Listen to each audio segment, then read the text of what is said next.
Hi കൂട്ടുകാരെ, കുറേ നാളായിട്ട് വിചാരിക്കുന്നു ഒരു ഐറ്റം ഉണ്ടാക്കണമെന്ന്.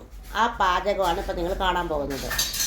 എന്താണെന്നല്ലേ, നമുക്ക് ഒരു സ്പെഷ്യൽ ഉണ്ടാക്കാം. എല്ലാവരും വായോ. ഒരു ഇരുമ്പേട്ടി അടുപ്പി വെച്ചു. എന്നിട്ട് ഇത് വിറകടുപ്പി ചെയ്താലാണ് പൊളി കേട്ടോ. മണിക്കൂറുകളോളം വിറകടുപ്പിട്ട് ചെയ്യണം. പക്ഷേ ഇവിടെ സമയമില്ല, അതുകൊണ്ടാണ് ഒരു ഇരുമ്പേട്ടി വെച്ച് കൊടുത്ത് ഇരുമ്പേട്ടി ചൂടായ വെളിച്ചെണ്ണ ഒഴിച്ചു. എന്ന് വെച്ചാൽ ഒരു 3 ടീസ്പൂൺ വെളിച്ചെണ്ണ ഒഴിച്ച് അതിലേക്ക് കടുകിടയാണ്. ട്രഡീഷണൽ ടേസ്റ്റാണ് കേട്ടോ ഇപ്പോൾ ഉണ്ടാക്കുന്ന ഐറ്റം. എന്നിട്ട് പെരിഞ്ചീരകവും ഇച്ചിരി ഉലുവ നുള്ളിയൊക്കെ ഇട്ട് കൊടുക്കാം. അതൊക്കെ അവിടെ പൊട്ടട്ടെ. ഒരു ട്രഡീഷണൽ ടേസ്റ്റ് എന്ന് വെച്ചാൽ നമ്മളെ ഡാഡ് റിച്ചായിരുന്നു. അപ്പോൾ ഡാഡ് നമുക്ക് കടയുണ്ടായിരുന്നു. കടയെന്ന് വെച്ചാൽ നമുക്ക് പണ്ട് ഹോട്ടലായിരുന്നു. അപ്പോൾ ഹോട്ടലിൽ ഉണ്ടാക്കുന്ന ഒരു വിഭവമാണ് കേട്ടോ. ഉലുവ, ജീരകം, പെരുംജീരകം, വെളിച്ചെണ്ണ, ഇരുമ്പേട്ടി, തീ ഇല്ലേ. ഇതിപ്പോൾ നമുക്ക് കാണാം. ഇനി അടുത്തത്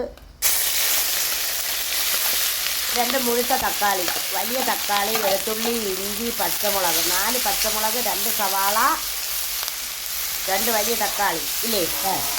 ഇതിലും കൂടെ ഇട്ട് ഇഞ്ചി, ഉപ്പ് പൊടിയും കൂടെ ഇട്ട് നമുക്ക് ഇളക്കാം. ഉപ്പ് പൊടി ഇട്ട് കൊടുക്കാം. എപ്പോഴും പുതിയതായിട്ട് കാണാൻ വരുന്ന ആൾക്കാരാണെങ്കിൽ നമ്മൾ പരലുപ്പാണ് പൊടിച്ചിട്ട് കൊടുക്കുന്നത്. പൊടിയുപ്പ് ഉപയോഗിക്കാറില്ല കേട്ടോ. പൊടിയുപ്പ് കഴിച്ചിട്ട് കുറേ ആൾക്കാർക്ക് പ്രശ്നം ഉണ്ടാകുമെന്നൊക്കെ പറഞ്ഞ് നമ്മൾ കുറേ കാലമായിട്ട് പരലുപ്പ് തന്നെ. ഇത് ചെറിയ ഉള്ളിയാണ് നല്ലത്. നമ്മൾ ചെറിയ ഉള്ളി ഇവിടെ ഇല്ലായിരുന്നു, അതുകൊണ്ടാണ് സവാള എടുത്തത് കേട്ടോ. അപ്പോൾ നമുക്ക് മീനച്ചാറും ബീഫച്ചാറും ഒക്കെ ഉണ്ടാക്കുന്ന ദിവസങ്ങളിൽ നമ്മൾ ഉണ്ടാക്കുന്ന ഒരു വെറൈറ്റിയാണ്. ഇന്ന് നമ്മൾ ചെയ്യുന്നത് പോത്തിലാണ്. നല്ല പോത്താണ്. എന്നിട്ട് നമ്മളിപ്പോൾ ചെയ്യാൻ പോകണമെന്ന് പറഞ്ഞാൽ അതിൽ നിറയെ കറിവേപ്പില ഇട്ട് കൊടുക്കും. ഇതൊരു നാടൻ രീതിയാണ് കേട്ടോ. അന്നൊന്നും നമുക്ക് മല്ലിയിലയൊന്നുമില്ല. നമ്മളെ കടയിൽ സ്ഥിരം വിറകടുപ്പിൽ ചെയ്തിട്ടേക്കുന്ന ഒരു ഐറ്റം. വിറകടുപ്പിൽ കിടന്നിങ്ങനെ വെന്ത് കിടക്കും. വൈകുന്നേരം ആകുമ്പോൾ അതിൻ്റെ ഉച്ചോട്ട് തുടങ്ങും. വൈകിട്ടാകുമ്പോൾ അതിന് ഭയങ്കര ഒരു ടേസ്റ്റാണ്, ഭയങ്കര രുചിയാണ് അതിന്. അത് ചെയ്യാനാണ് ഞാൻ ഇരുന്നത്. ഇപ്പം നമുക്ക് സമയമൊക്കെ താമസിച്ചുകൊണ്ട് നമ്മൾ ഗ്യാസ് അടുപ്പിൽ ചെയ്യുന്നു. അടച്ച് വെച്ച് കൊടുക്കാം. ഇനി ഒരു 5 മിനിറ്റ് കഴിഞ്ഞ് തുറക്കാവേ. ഇനി നമുക്ക് ഇതിലേക്ക് തേങ്ങാക്കൊത്തിട്ട് കൊടുക്കാം. തേങ്ങാക്കൊത്താണ് ചെറുതായിട്ട് അരിഞ്ഞിട്ട് കൊടുക്കുന്നത്. അപ്പോൾ അത് ഇങ്ങനെ വഴന്നിട്ടുണ്ട്. കുറച്ചും കൂടി വഴന്നിട്ട് അതിനൊരു ഈ ഉള്ളിക്കൊരു മണം വരും. അപ്പം മാത്രമേ നമ്മൾ അടുത്ത വിൽപ്പന ചെയ്യാവൂ, അല്ലാതെ പെട്ടെന്ന് ചെയ്യരുത്. ഇനി നമുക്കിതിലേക്ക് മഞ്ഞൾപ്പൊടി നമ്മളൊരു 500 ഗ്രാമിൽ താഴെ എടുത്തിട്ടുള്ളൂ, അതാണ് കേട്ടോ. അപ്പോൾ അതിനനുസരിച്ചുള്ള മുളക് പൊടിയായിരുന്നു. എനിക്കനുസരിച്ചിട്ട് നിങ്ങളാണ് ഇട്ടുകൊണ്ട് അറിയട്ടോ അങ്ങനെ ചേർക്കുമ്പം. നല്ല ചൂടുണ്ട്. എൻ്റെ ക്യാമറയിൽ ലൈറ്റ് കടിക്കുന്നതുകൊണ്ടാണ് ഇങ്ങനെ കേട്ടോ. ഓക്കെ. ഈ കുരുമുളക് പൊടി കുറച്ചധികം ചേർത്ത് കൊടുക്കും. കുരുമുളക് പൊടിയുടെ ടേസ്റ്റാണ് ഇതിൽ വരേണ്ടത് കേട്ടോ. തീ ഒന്ന് കുറച്ച് കൊടുക്കും. ഇനി നമ്മളിവിടെ 8 വിസിൽ കേൾപ്പിച്ച് ബീഫ് വെച്ചിട്ടുണ്ട്. അതിന് 8 വിസിൽ കേൾപ്പിച്ച് വെച്ചിട്ടുണ്ട് കേട്ടോ. ഇതിനെ നമ്മൾ ഇട്ട് വഴറ്റണം. നല്ലപോലെ വേവിച്ചിട്ടിരിക്കുകയാണ് കേട്ടോ. കുറച്ച് മാത്രമേ നമ്മൾ വെക്കുന്നുള്ളൂ. ഒരു വീഡിയോയ്ക്ക് വേണ്ടി മാത്രമാണ് ഇപ്പോൾ എടുത്താൽ കേട്ടോ. ചെറിയ രീതിയിൽ ഈ റെസിപ്പി നിങ്ങളൊക്കെ ഉണ്ടാക്കുന്നതന്നെ, നമ്മളൊക്കെ ഉണ്ടാക്കുന്നതന്നെ. പക്ഷേ ഇത് മണിക്കൂറുകൾ ഇങ്ങനെ വിറകടുപ്പി കിടക്കണം, അപ്പോഴാണ് അതിൻ്റെ ടേസ്റ്റ് വരുന്നത്. ഇപ്പോൾ കണ്ട നമ്മളെ ആ ഒരു സ്ട്രക്ചറിലോട്ടൊന്നും വന്നിട്ടില്ല. ഇനി കുറേ നേരം ഇങ്ങനെ കിടക്കണം, എന്നാൽ മാത്രമേ ആ ഒരു സ്ട്രക്ചറിൽ വരുള്ളൂ. കുറേ നേരം കിടക്കുമ്പോൾ നമുക്ക് ഇപ്പോൾ നമ്മൾ ചെയ്യാൻ പോകണമെന്ന് വെച്ചാൽ ഇതിലേക്ക് കുരുമുളക് പൊടി ഇടുകയാണ് കേട്ടോ. കുരുമുളക് പൊടി ഇത് നല്ലൊരു കളറാണ് കേട്ടോ. കുരുമുളക് പൊടിയാണ് ഇടുന്നത്. കുരുമുളക് പൊടി ഇട്ടിട്ട് ഗരം മസാല കൂടി ഇടാം നമുക്ക്. നല്ല പട്ടയും ഗ്രാമ്പും എല്ലാം കൂടെ പൊടിച്ച് വെച്ചിരിക്കുന്നതാണ്. നൈമിത്രയുടേതാണ്. അതാണ് ഇട്ട് കൊടുത്തത്. എന്നിട്ട് നമുക്ക് ഇതും പൊറോട്ട നമ്മുടെ വിറകടുപ്പിൽ കിടന്നത് നമ്മളെ കടയിൽ പൊറോട്ട ഇതുമായിരുന്നു കേട്ടോ. സ്പെഷ്യൽ ഇതങ്ങ് കിടക്കും. ഒരു കിടത്തേന്ന് പറയും. എന്ന് വെച്ചാൽ ഉച്ചയ്ക്ക് ഇടുന്നത് രാത്രിയാണ് കൊടുക്കുന്നത്. വിറകടുപ്പിൽ ഇങ്ങനെ ചെറിയ കനലിലിട്ട് വെക്കും. കുറേ നേരം കൂടെ കിടക്കണം എന്നുണ്ട്. നമ്മുടെ ഇവിടുത്തെ ഒരു പ്രകാശം കാരണമാണ് അത് കിട്ടാത്ത കേട്ടോ. നല്ല കറുത്ത് വരുന്നുണ്ട്. ഇത് കറക്കണം. കറുക്കാൻ വേണ്ടി നമ്മൾ ഇരുമ്പേട്ടിൽ തന്നെ ഇടണം. പൊളി മാസാണ്.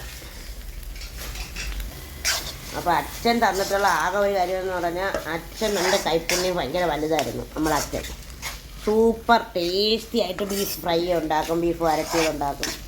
അപ്പം അച്ഛൻ ഉണ്ടാക്കുന്ന ബീഫ് വരട്ടിയതാണ്, കടയിലെ ബീഫ് വരട്ടിയതാണ് നമ്മൾ ഉണ്ടാക്കുന്നത്. ചെറിയ ഉള്ളി ചേർക്കണമായിരുന്നു, ചെറിയ ഉള്ളി നമുക്ക് ഇല്ലായിരുന്നു. ഇനി ഒരു 15 മിനിറ്റ് കൂടെ ഇത് കിടക്കുമ്പോൾ നമ്മൾ ഉദ്ദേശിച്ച രീതിയിലാവില്ല. വിറകടുപ്പിലാണെങ്കിലാവും, അല്ലെങ്കിൽ ആവും. വിറകടുപ്പിൽ നമുക്ക് കിടക്കണം കുറേ നേരം. ഇത് നല്ല കളറാണ് കേട്ടോ. അപ്പം ഇങ്ങനെ നോക്കുമ്പോൾ ഇങ്ങനെ ഇരിക്കുന്നെങ്കിലേ ഉള്ളൂ. നല്ല കളറല്ലേടി പറ? നല്ല കളറായി. പക്ഷേ നമ്മൾ ആ സ്ട്രെച്ചർ കൊണ്ട് കുറച്ച് കിടക്കണം.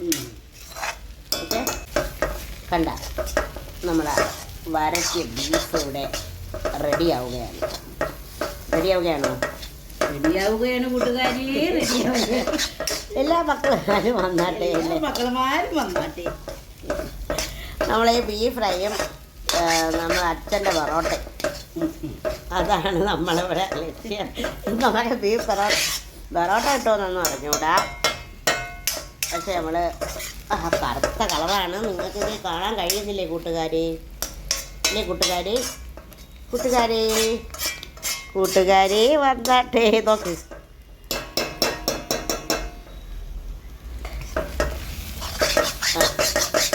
ഇനി നമ്മളിത് ചെയ്യാൻ പോണ പണിയെന്ന് പറഞ്ഞാൽ ഒരു പണിയില്ല. പച്ച വെളിച്ചെണ്ണ ഒന്ന് തൂവിക്കൊടുത്ത് കറിവേപ്പില ഇട്ട് അടച്ചങ്ങ് വയ്ക്കും, തീ ഓഫ് ചെയ്യും. അല്ലാതെ വേറെ ഒരു പണിയില്ല കേട്ടോ. അപ്പോൾ ഈ ബീഫ് ഫ്രൈ ഇവിടെ കഴിഞ്ഞിരിക്കുകയാണ് കൂട്ടുകാർ. നിങ്ങൾ വിറകടുപ്പ് ചെയ്യണം, എന്നിട്ട് വിറകടുപ്പ് ഇട്ടേക്കണം. എന്നിട്ട് ഇങ്ങനെ എന്താണ് നമ്മളെ ഗ്യാസ് തീരൂലേ, അതുകൊണ്ട് നമ്മൾ ഇന്നൊന്ന് ഓഫ് ചെയ്യുകയാണ് കൂട്ടുകാരെ. അയ്യോ. അപ്പോൾ കറിവേപ്പില ഇട്ട് എന്നിട്ട് പച്ച വെളിച്ചെണ്ണ മതി മതി മതി മതി നമ്മൾ കുറച്ചേ ഒഴിക്കുന്നുള്ളൂ. ഒരു 400 ഗ്രാം ബീഫേ ഉള്ളൂ കേട്ടോ. അങ്ങനെയാണ് നമ്മളിപ്പോൾ എടുത്തിരിക്കുന്നത്. എന്നിട്ട് നമ്മൾ ഞങ്ങൾ അടച്ച് വയ്ക്കും. എന്നിട്ട് അപ്പോൾ നമ്മൾ അവസാന സെറ്റായി. ഇനി നമുക്ക് എടുത്ത് വെച്ച് പൊറോട്ടയോ കപ്പയോ എന്ത് വേണമെങ്കിലും അവ കഴിക്കാം.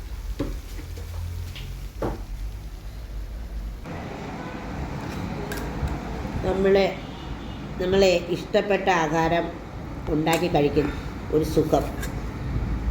കപ്പ ഷുഗറുള്ളവർക്ക് നല്ലതാണ് കപ്പ. എന്നൊന്നും തെറ്റിദ്ധരിക്കരുത്. ഒരു കൊതി കപ്പ, മറ്റേ ബീഫ് വരട്ട്.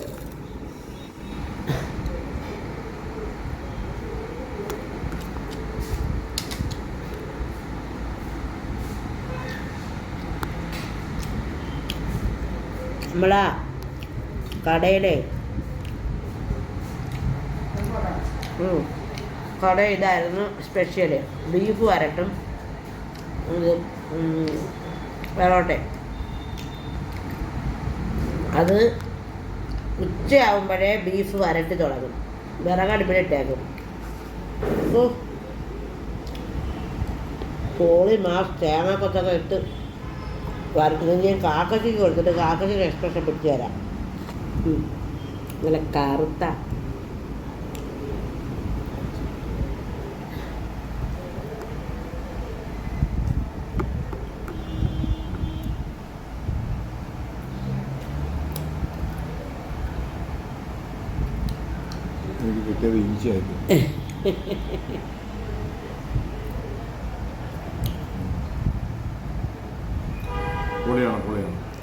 ഇത് വീഡിയോയാണ്, ഇത് റെസിപ്പിയാണ്.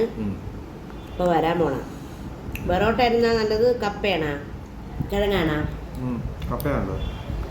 ആണോ? കപ്പയും ചീനി, സോറി കപ്പയും ബീഫുമാണ് ട്രഡീഷണൽ ടേസ്റ്റ് അല്ലേ? അപ്പം ഈ വീഡിയോ കാണുമ്പോൾ നിങ്ങൾക്കുണ്ടായ അനുഭവങ്ങൾ കമൻ്റായിട്ട് എഴുതുക. ഈ ടേസ്റ്റി ബീഫ് ഫ്രൈയും ബീഫ് വരട്ടിയതും കപ്പയും കൂടെ കഴിക്കട്ടെ. അപ്പോൾ എല്ലാവരും വീഡിയോ കാണുകയും സപ്പോർട്ട് ചെയ്യുകയും ഒക്കെ ചെയ്യണം. എന്തിനും ഒരു അഭിപ്രായങ്ങൾ കമൻറ്റ് ചെയ്യൂ. കാക്കച്ചിയുടെ സന്തോഷം വീഡിയോ അല്ലേ? വീഡിയോ ഇല്ലേ? ആ എവിടെ പോയാലും കാക്കച്ചിയമ്മ തിരിച്ചറിയും. സിനിമ സ്റ്റാർ പോലെയാണ് കാക്കച്ചിയമ്മ. കാക്കച്ചിയല്ലേന്ന് പറഞ്ഞൊന്നും ചോദിക്കുന്നുണ്ട് ആൾക്കാർ.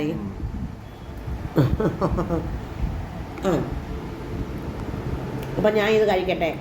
അലിഫ് എന്നൊരു കാര്യം പറഞ്ഞു, വിറകടുപ്പിട്ട് ഈ സംഭവം ഇങ്ങനെ ചെയ്യണമെന്ന്, വരട്ടിയെടുക്കണമെന്ന്. അതിന് കുറേ മാക്സിമം ശ്രമിച്ചിട്ടുണ്ട്. വിറകടുപ്പല്ലെന്നേ ഉള്ളൂ കേട്ടോ. അപ്പോൾ വീഡിയോ കണ്ട എല്ലാവർക്കും താങ്ക്സ് പറ. അപ്പോൾ